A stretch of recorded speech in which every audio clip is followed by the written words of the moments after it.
it. Dude, That's Bruce Brown. amazing. Video, Wait, so man. what did he say? Brown's a- What did Bruce Brown say?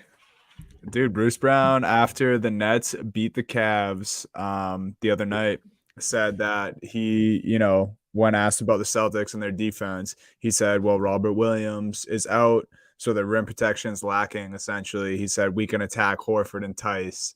And KD did, kind of settle down the youngster and said, Bruce was kind of out of pocket for that. We shouldn't be talking about the opponent. Ime and the coaching staff apparently are showing it at practice now for the Celtics to fuel them. And Jaylen Brown said, we don't talk about the other team. We're just going to go out there and show them what we're made of. So, Ooh. Oh, man. Things are getting dicey. I was watching those videos of Jaylen Brown and, talking to the boys in the locker room. It was just a short clip. I forgot what he said, but, that got me fired up, dude. I can't wait for that series. Oh, yeah. Gonna be all right, we are underway here on Heavy Hour Hoops. Welcome to the first round preview. That's the first series I wanted to get that was the first thoughts I wanted to get from you guys before we go into play and anything else. As both resident Boston Celtics fans, how do you feel? What is the panic level right now? We don't, not the panic button, no panic button, it's playoffs. But with the Brooklyn matchup, I'll start with Slick, then go to Dunny for the Boston-Brooklyn matchup. I'm actually not as worried as maybe if you told me this would be our first round matchup at the beginning of the season. I'm not going to say the Nets are underwhelming because that's just not even right to say. When they're on, they're on. But it really does make me feel a lot better that we have this 2 seed and they're coming into Boston to play first things first. That crowd's going to be crazy. And in terms of the matchups, KD, can he go out and score 40 every night? We know Jaylen and Jason can both put up 20 a game. And it all comes down to the Celtics defense. They got to carry it through, I believe, especially without Robert Williams. But that Bruce Brown statement, come on, dude, it's ridiculous. But I'm actually feeling good, and I'm not hitting the panic button till at least a game 6. So, what about you, Donnie? Yeah, I mean, exactly. I'm glad you retracted that panic word, Jake, because it's not panic over here. I'm cooling. I think there's other teams that I would rather play in the first round, but I don't think the Celtics should be or are worried. The Celtics team definitely isn't. I think some fans are. I don't think they should be, though. I think the Celtics, even without Robert Williams, have the more complete team. I think we're much better defensively. I think our role players are far better than any of their role players. I don't know who Bruce Brown thinks he is to talk. Al Horford. Al Horford is a much more accomplished NBA player than Bruce Brown will probably ever be. And Daniel Tice, I guess he can catch some shots, but even Tice is probably at the same level as Bruce Brown. I mean, Bruce Brown was almost out of this Nets rotation a few months ago, and now he won a play-in game and he's talking all this talk. So definitely not worried about Brooklyn. I think it's going to be a hell of a series, a lot of star power, and a lot of just interesting storylines here. So you're not worried at all. Are you fully confident? Would you guarantee a Celtics series win right here, Donnie?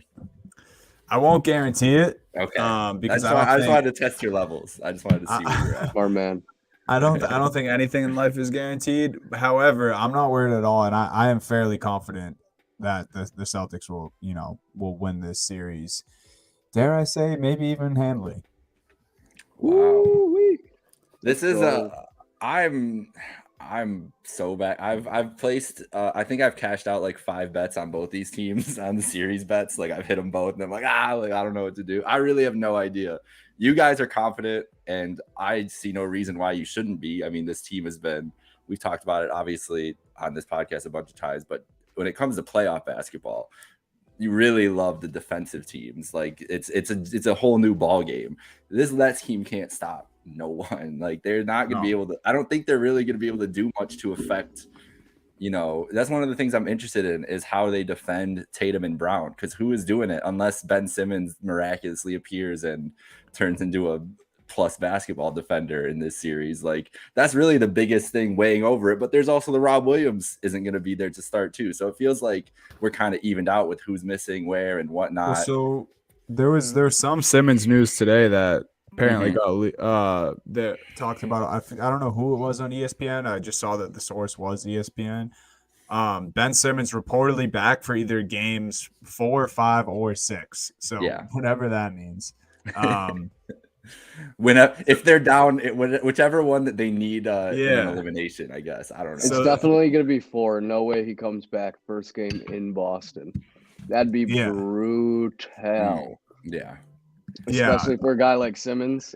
I can't see him coming back. You're right. There's no way he's debuting in Boston. So it's got to be 4 or 6 in that scenario then, or even game 3 if it was trending ahead. There's no way he's debuting on the road. Right. And similarly, Robert Williams, that original timetable, they're saying they're sticking to that. It was 4 to 6 weeks. Game 5 is on April 27th. That would be exactly 4 weeks from when they said that.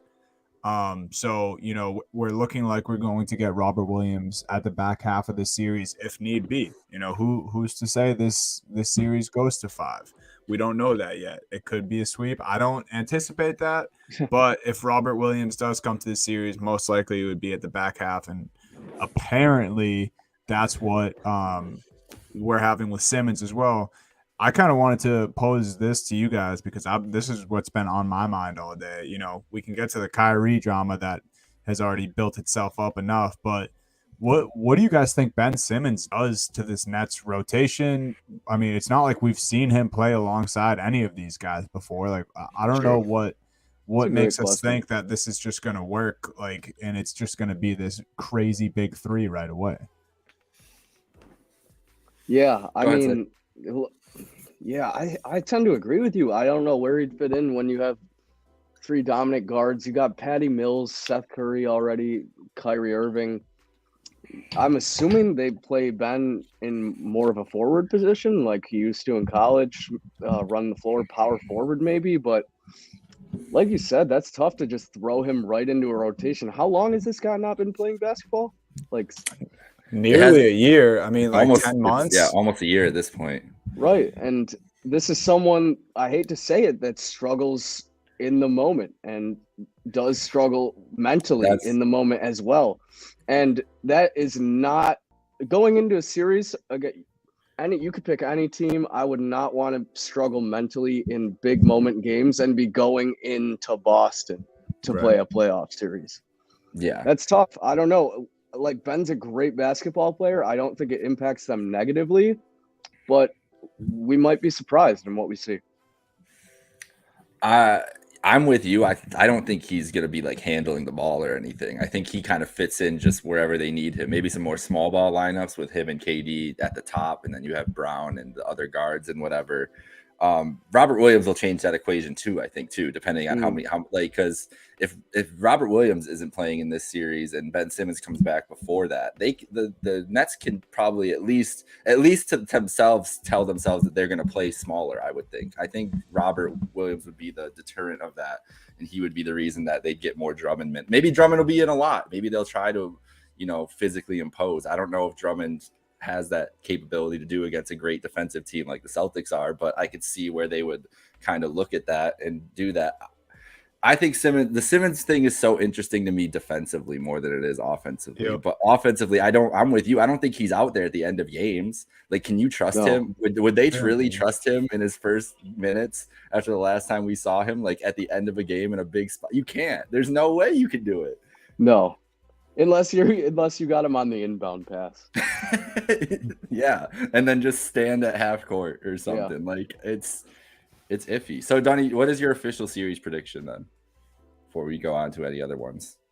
I think Celtics are going to win this in 5. I really do. I may sound like this overconfident, spoiled, Boston sports fan right now, but I just truly think the Celtics are a much better, well-rounded team, even if Rob Williams isn't there. And I know the Nets are missing Joe Harris. I know the Nets are probably going to be without Simmons until the back half of the series.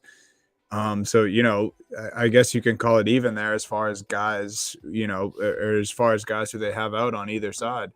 But I just think the Celtics are flat out better. Like, I'll take Grant Williams, Derek White, and Peyton Pritchard over Bruce Brown, Seth Curry, and Nick Claxton. Like, I just will every day of the week. Yeah, I totally agree. I'm going to give an extra game. I think Celtics take this 4-2. I could see Nets getting one at home. I could also see them stealing one on the road. But I think 6 games. I think Celtics come away with it 4-2. I'm legally obligated to pick the Brooklyn Nets, so I'm sorry. My brain is telling me Celtics in 7, but I'm not saying that on this podcast. I'm about to go home. Like, I'm a Your smart dad would kid. be so mad. So dude. Brooklyn in 7, Kevin Durant sends you guys home heartbreaking fashion. That's probably the only way. That really would be heartbreaking. That's the only way it gets done, is if Durant is just like, no, like, we're not losing in the first round. Like, I don't care who we're playing. It's the worst matchup possible. Is as good of a matchup as it is, and Brooklyn and Boston is the better team all through and through, all around. It's the worst possible. This was a title favorite coming into the season, and obviously there's been a lot of turnover, but it's still like, we want to see Kevin Durant in any first round game ever. I think my mindset and the mindset of the Celtics too is like, for all the people who are saying like Boston fans should be worried, or Boston fans who are worried, like, if our aspirations are actually the championships, or at the very least the Eastern Conference Finals, you're gonna have to play the Nets anyway. So it's like, if you think you're that good, right? you got to play them. Like, we could have had Chicago, sure. But eventually, you were probably going to see this Brooklyn Nets team if they're as good as everyone, depicts them as. So we'll see. It's going to be very fun. Look, I don't beat the best to be the best. Yeah, I'm confident, but hey, man, I know this is going to be a hell of a series regardless. So this is the series I'm looking forward to the most, TV wise. I think it's the cream of the crop in the first round across the board. This is a great first round, and as much as we've been talking about the East all year being so competitive, I honestly think the West matchups are more compelling. So we're going to bounce back and forth here so we don't just get stuck on the East. So the 2-7 matchup, this is my favorite matchup on the West side. Memphis, Minnesota, 2 young, exciting, high-flying teams. And so, Slick, I'll start with you. What we saw from Anthony Edwards the other night, I think what we all think about Anthony Edwards and what he can do, like, do you feel like he can match up in this moment with Ja, who's coming back from an injury and everything? Do you think these teams are comparable enough that it'll come down to these 2 guys? And if so, who do you have more faith in? 100% I do. I love Anthony Edwards, and the supporting cast is great. And when you mention a supporting cast and you have Karl Anthony Towns in such a supporting cast, is it really a supporting cast, or is it like 2 stars on the court? No, I think, I trust Ja in this situation more. He's already showed us he's big time. He comes up clutch.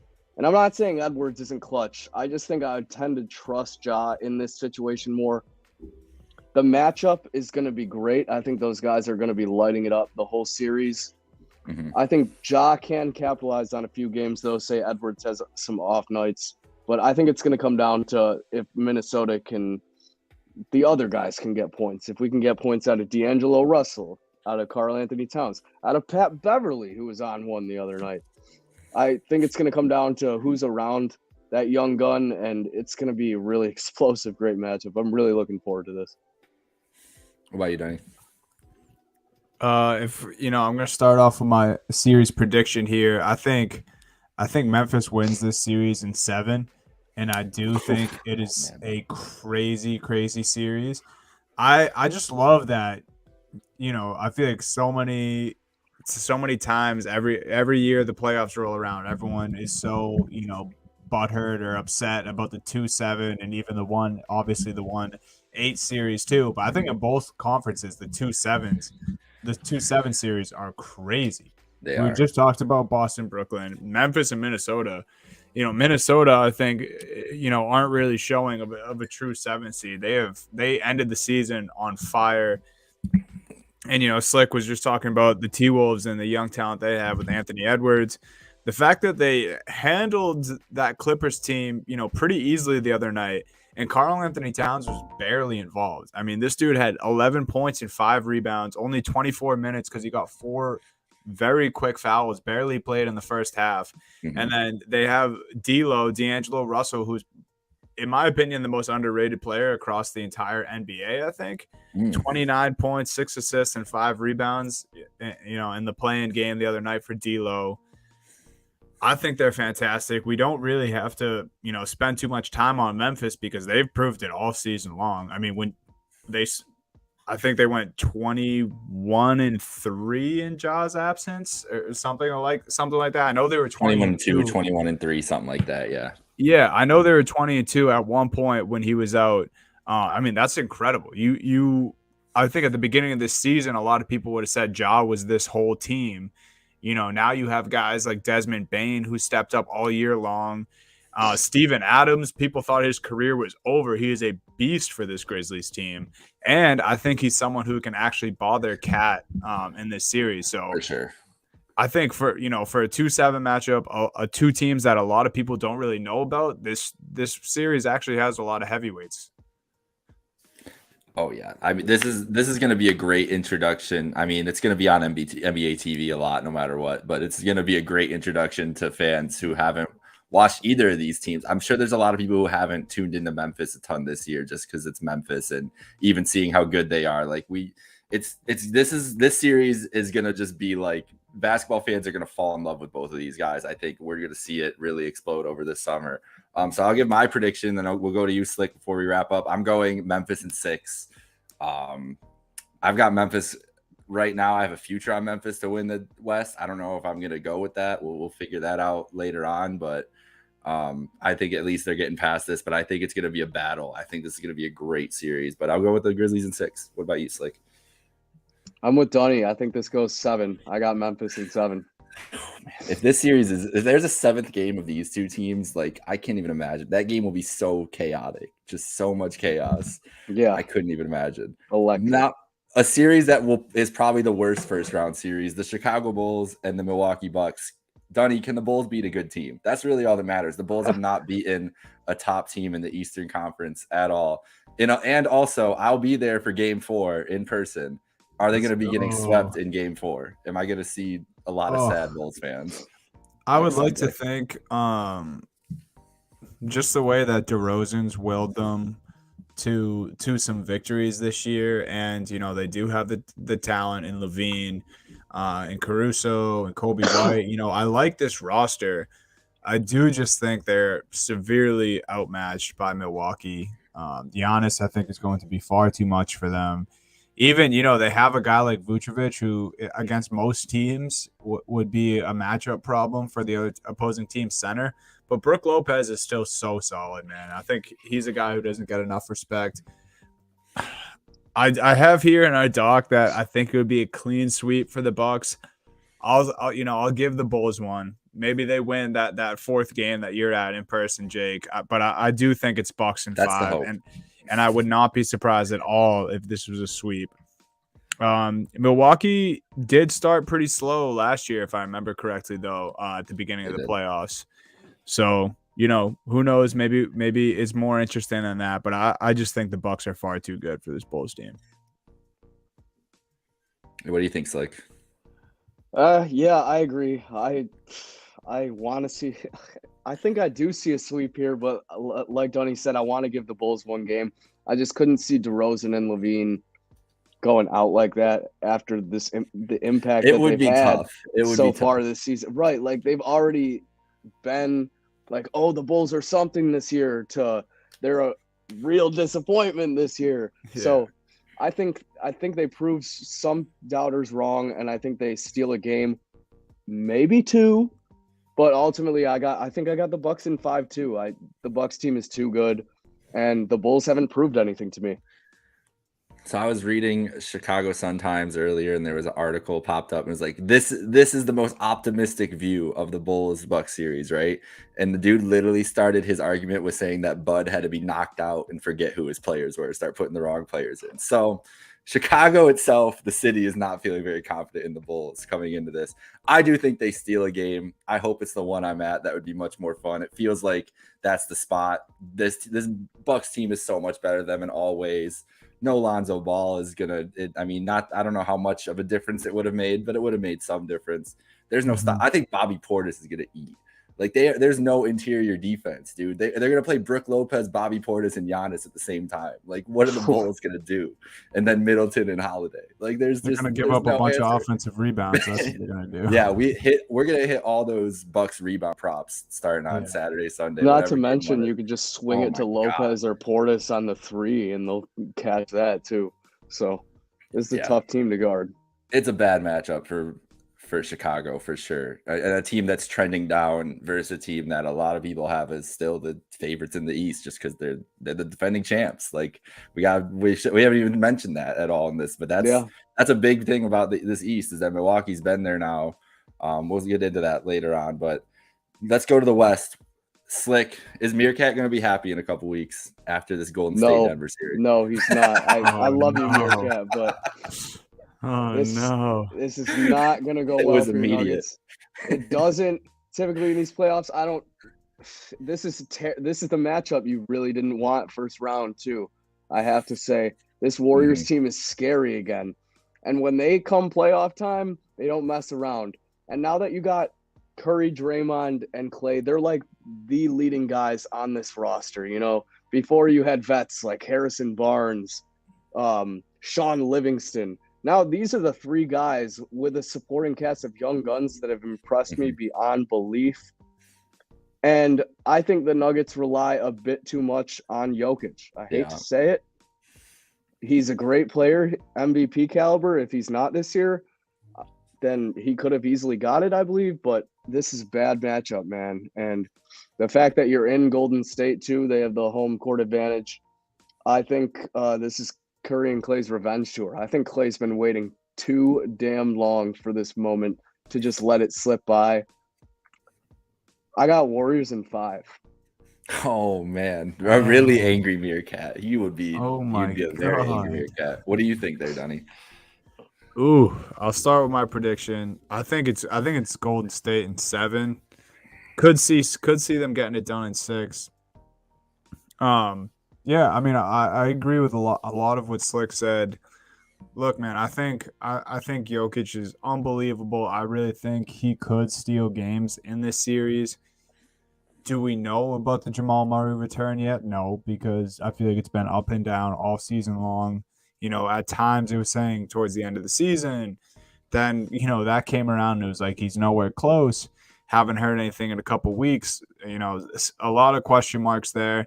And if Steph said today or yesterday on Draymond's podcast that he's going to be ready for game 1 in this series. So you have Steph here. It's not like it's just Clay and Draymond and the young guns. Steph will be here. He hasn't played in, close to 4 weeks now. You don't think this guy's going to be motivated for the first round of the playoffs? I think he will be. I just don't think who are they going to throw at Steph and Clay? Campazzo or rookie Bones Highlands? I don't think that's going to fly here against Golden State. Not to mention, speaking of young guns, the Warriors have Moses Moody and Jonathan Kuminga, who, if these vets need a blow, these guys come in and they play. And this is Poole's first real playoff experience too, since he's been since he. And we haven't even gone to Poole, who's probably the unanimous most improved player, Jordan Poole. I mean, I'm seeing people talking crazy about Jordan Poole on Twitter. That's how you know that, someone is starting to make a name for themselves in their league when people start overhyping them. But he deserves it because he's been unbelievable too. I think the guard play is going to be too much for Denver to handle. Yeah, I'm with Slick. I think it's going to be in 5, bro. I just don't see Jokic being able to, the playoffs are a different animal when it comes to something like this. And this is the worst matchup possible. The Warriors' big 3 have only played 11 minutes together so far this year. They are the group of players, though. Wow. They don't need any time together. When they step on the court together on Saturday night, it's going to be like it's on. It's on. They know exactly what they're going to do. I think a healthy Draymond Green helps a lot with Jokic. He's not gonna be able to stop him, but is there a better guy in the league that you would pick to put one-on-one with Jokic and trust him more? Maybe a couple, but there's not a lot more than Draymond. Robert Williams. Yeah, maybe Robert Williams. But this team go ahead. Sorry, go ahead. No, go ahead. Finish. No, just this team in general, like defensively, like that's always been there. As much as we've talked about the threes and the offense all the time, their defense is what was so great about them forever. And I feel like they're going to be able to do that. Steve Kerr's not going to get killed by Jokic every game. And I just don't see them being able to get enough, especially if Steph's pretty healthy. Yeah, for sure. And we saw how pumped up Steph and Draymond were to play that first game with Klay back. I think Draymond just checked into the game and then immediately checked out. He just wanted to be in the game when Klay came back. Like, imagine that energy. Klay's first playoff game back. And it's their first game. Isn't it their first game all together in Chase too? Because they haven't played a playoff game in Chase Center yet together either. So that's why it's Saturday night ABC. There's a reason that shit is gonna be an electric atmosphere. Man, yeah, this is gonna be I think it's gonna be a fun series no matter what. Also, the one note I wanted to make is Shams with the sources report that Steph was coming back when Steph said it on Draymond's podcast earlier this morning that he was probably going to play game 1. And then Shams, like 3 hours later, is like, sources are saying that Curry is going to try to go. It's like, yeah, bro, Steph said it. He literally told us 3 hours ago. He said, I'm probably going to play game 1. Sources. That's awesome. Oh, Shams. Slick, Philly, Toronto. Will the real James Harden please stand up? Which James Harden is going to show up in this series?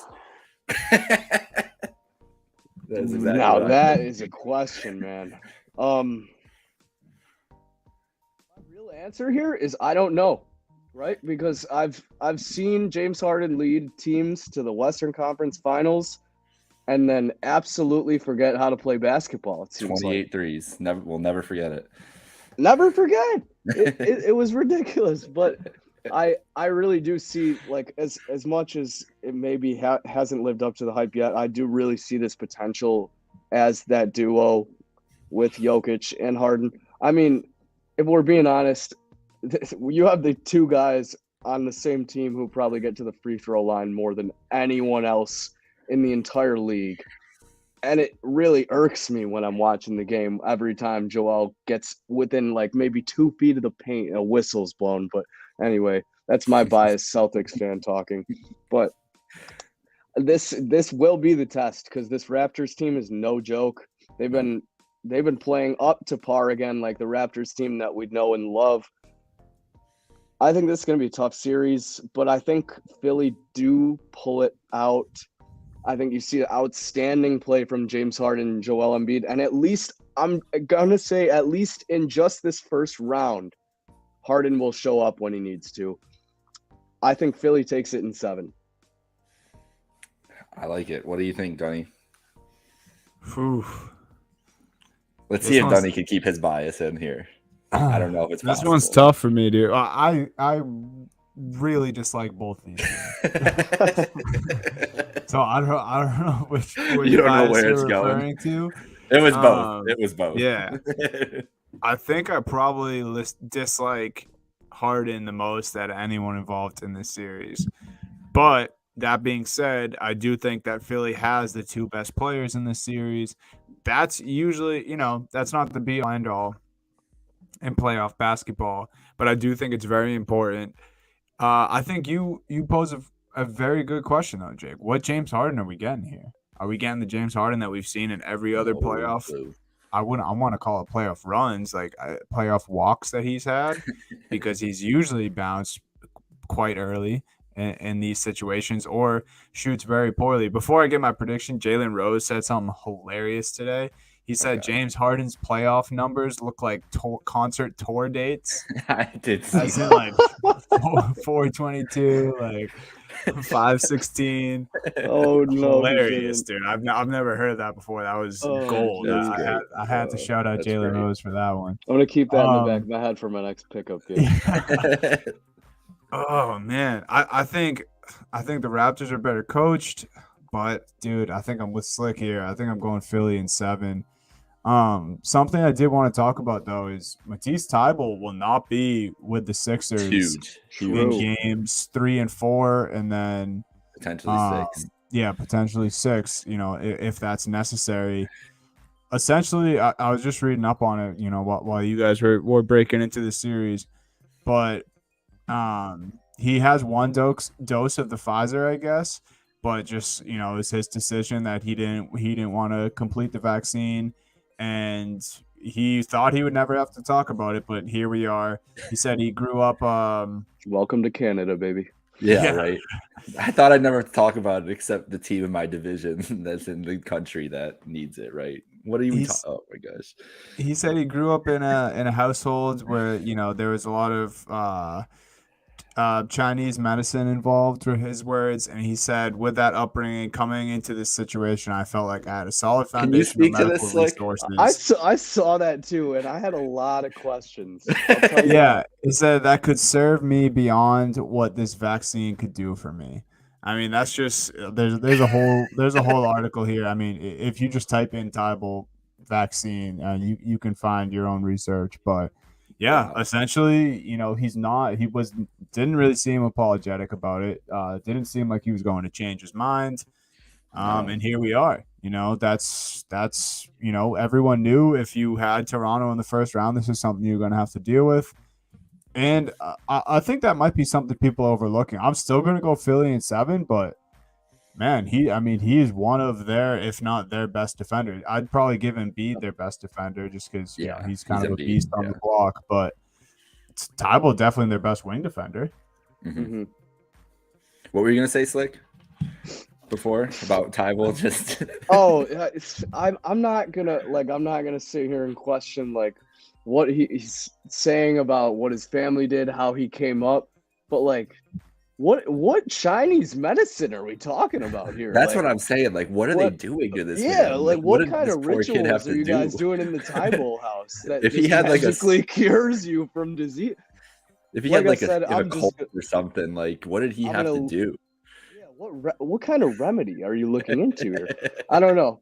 I'm going to leave it at that. But when I saw that, I was like, dude, you definitely could have just left it at like I grew up in a holistic household. Yeah. Like that in itself, I was like, all right, man, like just shut up. But relax, and then he was talking a bit too much. Like if that's his decision, cool. But it might cost him, like you said, Donnie. He's a great defender. So. Well, I'm picking the Toronto Raptors. It's not because of Matisse Thybulle. I just think that I'm not picking this Philly. I'm not Philly in general. Like we know what their deal is, right? Like this is always a team that's had the potential, had the expectations, and it's never really manifested. I don't. This is a bad matchup. The Raptors beat them in the season series 3-1, which one thing. I'm I've convinced myself about the Raptors again. Like now they're the most terrifying team in the East to me. I think that Scotty Barnes is incredible. Like he's awesome to watch. And just like their starting lineup, I'm still not a big Pascal guy, and maybe that's where the biggest holdup is that he's supposed to be their superstar and whatever. But you got the other 4 with Anunoby, Scotty Barnes, Fred VanVleet, and Gary Trent. Like, man, that's a great starting lineup. That's a team that can play. It's a lot of guys for Danny Green to have to handle, bro. Exactly. That's what I'm saying. Like Thybulle, I guess in that way, Thybulle is really going to be missing because I don't know, like who's checking them. Like Maxi's not going to be able to check any of those guys. Like if you can get 2019 playoff Pascal, the Raptors are a serious problem here. Yeah, like they're no joke. Because OG Anunoby is like the highest on court rating in the NBA this season as well. That's my favorite player. Yeah, that's the guy that was guarding LeBron, shall we not forget? He was at a point, yeah. So and doing a damn good job too. Yeah. So maybe that's where it started. But OG, like this team is built for this shit. Like they are built for the playoffs. Remember a couple weeks ago, like I was sitting here like the Cavs need to stay ahead of the Raptors for the 7, like all this shit. The Raptors are like the 7 seed. We're gonna get up to the 5, and now look at them. Like now we're talking about them. If they're in a match, if it's Toronto, Miami in the second round, I mean, I'm not penciling Miami in. That's for sure. No, like, I'm really not at all. Not like at this all. is a team. and this is the way that this bracket worked out in the East is, and we talked about it with Brooklyn beating Cleveland the other night. Brooklyn, Boston, or Milwaukee, only one of those teams is going to be in the conference finals. Those feel like the 3 best teams, and only one of them will be in the conference finals. It's nuts. It's absolutely bizarre. A lot of things are up in the air for sure. Speaking of up in the air, is Dallas screwed with Luka Doncic being out game 1 and a calf injury that, I mean, the calf injury does not sound good at any time, especially as a basketball player, but heading into a playoff series against this Utah team who defensively slipped a little bit this year, but they're still a strong defensive team. Utah's got all their own issues. Like, these two teams feel like both teams battling identity issues right now coming into the playoffs. So what is your first read on it, Dunny? Yeah, I think I would argue that Dallas has almost shaped up their identity a little bit in the last few months. I just mean with Doncic. Doncic's right. The they definitely both have their own hardships for sure. Utah's is for sure their identity, their chemistry. I think all of that should be in question until I don't know until they win the title. Different. Until they win a championship or it gets blown up, because Rudy Gobert seems to be the only one who ever speaks out on it, and he's like, me and Mitchell, our goal is to win a championship together. Like, we're fine. And meanwhile, 2 years ago, Mitchell was saying that he like hated this dude. They play fantastic in the regular season, and then they collapse in the playoffs. So I don't know, man. I don't think I can form a prediction on the series right now, because obviously, Luka being out for 1 game is enough to shift the series. If he has to sit, the first 2-3 games of this series, I think I could easily have Utah taking it, just because although Dallas's team has gotten better around Luka since the trade deadline, I don't think they're good enough, to win without him. So, I can't form a prediction. I think if Luka only misses 1 game or doesn't miss any, I think Dallas takes this series. If not, if Luka's not ready to go, I mean, we could see Utah winning this pretty easily and then naturally getting stomped in the next round. Yeah. Go ahead. I think I'm on the same page. I think Donovan Mitchell's out to prove the point. It's true. If you don't get a run, if you don't get a run with this team this postseason, what does Donovan Mitchell's future entail? Seriously, I mean, like Gobert says, like you said, Donnie, they're this duo. We want to win a championship together. Mitchell's not saying that. Mitchell, in fact, has shown lots of signs of frustration, and he just happens to be buddy with Jaylen Brown and Jason Tatum. Before I say anything else, but I think he does step up big in this series. I think Gobert plays a huge role too, and like you said, it comes down to how much game time is Luka missing here. If misses 1 game, maybe push it to 7. I think I'm going to go with the Jazz, though, in 6 here.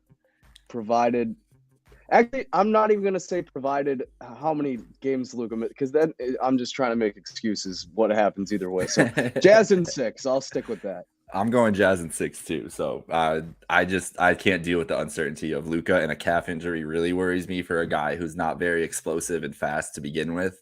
Like, the last thing they need is a hampered Luka Doncic kind of like limping around the court defensively, offensive. I don't know. Like, if anybody can do it, it's Luka. That's the thing. Like, he's incredible. He could still be effective. But this is that's a tough matchup defensive or offensively against this great defensive team. This is the only praise I'll ever give the Utah Jazz. They will get just absolutely murdered by the Phoenix Suns in the second round. Maybe the Phoenix. We're going to talk about the Clippers and Pelicans in a second, because there is still one outstanding thing. But we're all on Utah. That's the crazy. First. This is the happy hour hoops first. Yeah, this episode might not even make it out, dude. Our whole entire podcast is just gonna crumble. Yeah, we're is done. This really what we stand for? I mean, I don't know. This is never what we stand for. We are going against everything we believe in. All right. Tomorrow night, we will figure out. We did not talk about the 2-1 seeds, because tomorrow we will figure out who those 2 teams are playing. Starting in Cleveland, Ohio. I'm going with both of you guys first before I say anything. Oh no. The Atlanta Hawks, the Cleveland Cavs. You want me to start? I can start. I'm very realistic about this game. I do. I want to hear where you're at with Cleveland before I speak on them. I think that's only right. the phrasing of Jared Allen will attempt to play tomorrow is not very encouraging. I'm excited to obviously see him play, but I just don't think that dude's gonna be able to catch a pass, bro. Like they've talked about it being his pain tolerance and everything else. Like if his hand is still just hurts, like he's been doing 3-on-3, 5-on-5, whatever. But if you're in a playoff game, dude, like if I was the Atlanta Hawks coach, I don't remember what their coach's name is off the top of my head right now for some reason, I'd be telling him to slap the shit out of his hand every single chance. Like someone go in there and foul and just smack the shit out of Jared Allen. Take the reaching. Exactly. Take all the reaches. Like just mess this guy up. That being said, even with or without Allen, I still think this 2 points feels right. This is gonna be a close game. Atlanta has played Cleveland really well this year, like really, really well. Trae Young's start the other night was it was encouraging because I think he's going to be pressing again tomorrow night, and this is a much better defensive team. The Cavs are a much better defensive team than the Hornets. The Hornets' defensive effort last night was hilarious. It looked like they just wanted to go home. It looked like they were just like, you know what? We don't need to play in the playoffs. Do we really want to go to Cleveland on Friday? He's like, yo, I got 2 more blunts rolled waiting in the locker room. Like, let's get this shit over with. Come on, guys. Trey, oh, man, they're hitting all these threes. Like, guys, come on. Yeah, no. So I think that game was like everybody's high on Atlanta right now, and I think that's why the line is like that because they looked so good. But I think that has as much to do with how bad the Hornets looked. I said the Cavs would keep that close with Brooklyn the whole time. That shit was close the whole time. They kept making those little runs. It was honestly looked like the identical game. What was the score? What did we say this Friday score was? Is 108, 118, 107, right, Dunny, when we were talking the other day? Yeah. And this one was 115, 107. It was something like that. And I think it was like a 3-point difference in the 2 games between Cleveland and Brooklyn. So they didn't do anything different than what I thought would have happened on Tuesday night. It was exactly how I thought it would go. I was impressed by Garland. Okoro and Osman literally were offers. If they do that again, it's curtains. Man. Like Okoro is Dunny. You both relate to this. Grant Williams is now a beloved Celtic, but Okoro is old Grant Williams, and I think it's even worse than old Grant Williams. Like Okoro he is public enemy number 1, and if he doesn't hit some threes tomorrow night, it might be curtains for Isaac Okoro. I'm going with Cleveland. I'm obviously picking Cleveland. I think that they can pull this out. They're a team that's going to go down fighting no matter what. It's going to be a good game. So give me that, but we'll see what happens. Go ahead, Dunny. I was to touch on that Okoro statement a little bit. I think it might even be worse for you guys because I feel like Okoro had higher expectations than Grant did coming in. Yeah, he's a top 5 pick. that's the worst part. Yeah, that's what I'm saying. And and he's kind of showing flashes, but big moments definitely hasn't stepped up. I mean, just the fact that he's only even taking 3 shots. Like you're a shooting guard, you're a starting shooting guard in the NBA, and you're taking 3 shots in like not an elimination game, but and I think 2 of them were wide open threes that he missed. They were. Yeah. But he's also a fantastic slasher and has like a body like he's been in the NBA for like 8 years. Like, I don't know why he's not attacking the rim more. I guess I could have said that about a lot of the Cavs players the other night. But if we're gonna be on Seti and Okoro, we have to be on LeVert too because he shot the ball so poorly against the Brooklyn Nets. I just absolutely flopped with the player prop that I gave out that he was going to go over 17.5 points, dude. I thought he would show up for a revenge game. He did not at all. So that's on me and on LeVert. But yeah, I don't think Cleveland's dead in the water. Again, I think they're getting disrespected like they did going into the Brooklyn game. But Atlanta did look scary last night. Not even just the score differential, just how much everyone how much everyone helped out Trae. Trae had came out slow. He was assisting while he was doing all the right things basketball wise. But Kevin Huerter came out of the gates 3 for 3 on threes. Bogey was hitting all of his outside shots. John Collins isn't even there, and Capella had a monster game underneath. So it's going to be a tough matchup. I really do think Cleveland's going to need Jared Allen to play, whether he's 100% or not. I think they need that interior presence, though. Oh, definitely. What do you think, Slick? Any thoughts? Yeah, this one's tough. I'm gonna go based off recent performances here, but I think Atlanta's gonna win this one. I do. If you're looking at think the East, Atlanta winning and being the 8 seed, then you look at the East 8. It makes so much more It sense. makes Like sense, if Cleveland's yes. here, it doesn't make any. Like you look at it before the season, and be like, what happened to Atlanta? Right. Yeah, and shout out to like if that happens, shout out to all the people like betting futures on Cleveland to make the playoffs preseason. Like props there. But this 2-point spread tells me though that bettors should just stay away from this line. I could totally see Either way, winning by 2, and like whichever way you bet, you're getting a push. I could totally see that either way. So I do think Atlanta wins. I think, like you said, Jake, it's going to be very close throughout the whole game, closer than it was in that Cleveland-Brooklyn game. yeah. But yeah, it's going to come down to the wire, and I just think the Hawks are more clutch here. So I'm going to go with the Hawks. As someone who was betting Cleveland, no matter what the line is, I'm very thankful they're underdogs because that's gonna help me. That's gonna help me out, hopefully. Right. But yeah, that I would stay away from both of these. So let's get into the little wrap up here with the Clippers and Pelicans. Maybe Kawhi Leonard shows up tomorrow night. Maybe. We still don't know. Awesome. It's eliminated. If it doesn't happen tomorrow, it's not happening in the playoffs. I don't. Kawhi's like the Undertaker, and we're just waiting for the gong really and the lights to go out, and then everyone's like, "Oh my god, it's happening! Like it's going down." But it's gonna just be. It's literally. We're not even gonna get a Shams tweet. It's just gonna be like the lineup card, and it's just gonna say. He's just gonna Kawhi come Leonard. out of the tunnel. And they're gonna be like, "Holy shit! There he is. He's playing. He's in his warm up here." Or it's going to be like that last 45 seconds before the final commercial break before tip-off, and it's just going to like pan to Kawhi like shooting baseline jumpers, and then everyone's going to be like, wait, is Kawhi playing? And then he's just going to be out there for the tip. I hope that's what happens. I really do want that to happen. That would be phenomenal. And we all know how that would go. So, well, are we picking? Are you guys? Do you think there's any chance Kawhi-less or with Kawhi that the Pelicans win tomorrow? Because I think the Pelicans. I love what CJ did the other night. Everything, it looked great. But it just feels like that was the moment for them. Yeah, I think they keep it close, but I don't think CJ and the supporting staff can ultimately do it. So, Sorry, what were you gonna say, Donnie?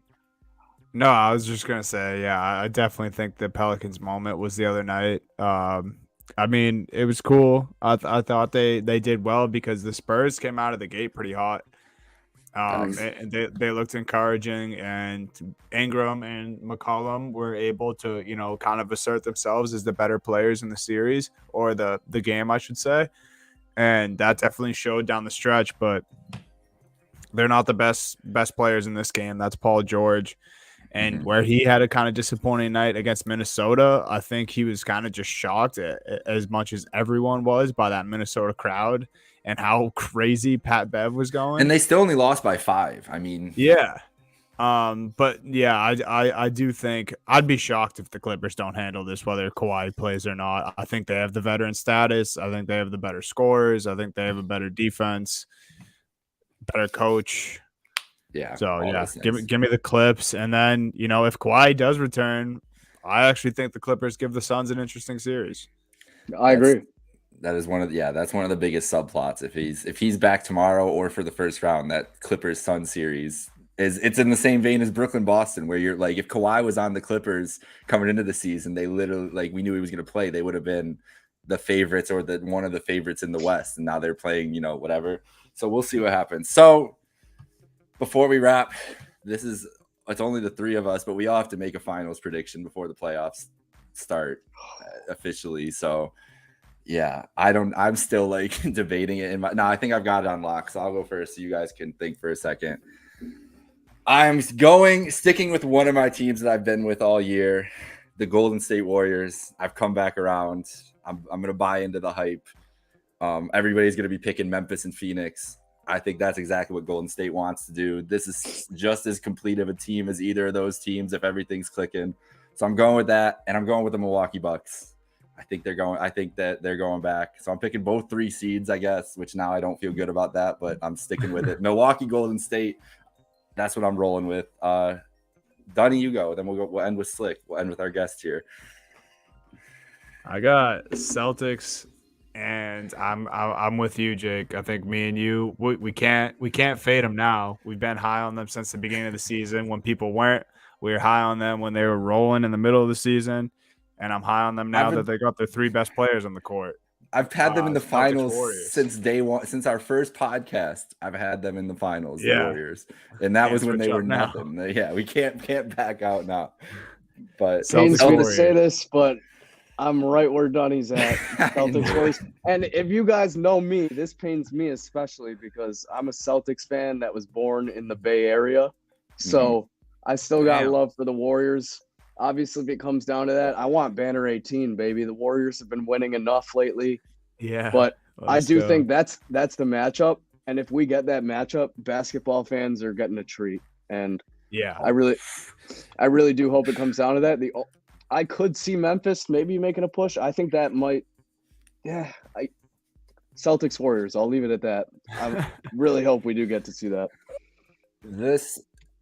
It's gonna be one of the, like, I don't think there's a bad finals matchup with what we potentially end up with. Like, there's teams have been so good all year long. The West is so, it feels like it's gonna end up Memphis and Phoenix in the conference. Like, that's been the story all year, but there's got to be some chicanery somewhere. Like, we already know the East is going to be chaos. Like, the West has got to throw some in there. Maybe that chaos is Steph Curry. Who knows? Because if the Warriors roll in the first round, like, say the Warriors do win in 5 and Steph is, has like a 40-point night, Clay has like a 30-point night, whatever, everybody's jumping on. Everybody by round 2, everybody's like, oh, the Warriors are going to the finals. Yeah. Like, national media is doing that whole thing. 100%. And especially if they play the Grizz in the next round, like, who's going to pick the young? No one ever wants to pick the young team. I just think there's going to be a lot of momentum behind it. So let's get in front of it. We're a Warriors podcast here now. No, not that. They are in my hat too, still. So I guess it was. There it is. Also, the finals logo is back. The only reason I bought this hat was because I thought it would be the last finals cursive logo I could ever have. I was like, I need it. They're gonna have these ugly hats for the rest of time. So now, nope, it's back. All right, let's wrap up. I think Crossing Swords is starting in a minute. I don't really know, but if they are, I think they're underway. Enjoy that. Enjoy the Sabres game. Thank you all for tuning in. Thank you to Slick L for joining. Donovan, as always, for Donovan Holden, Jake Micah. Follow us at Hit Hoops. Subscribe to us wherever you get your podcasts. Have a great night, folks.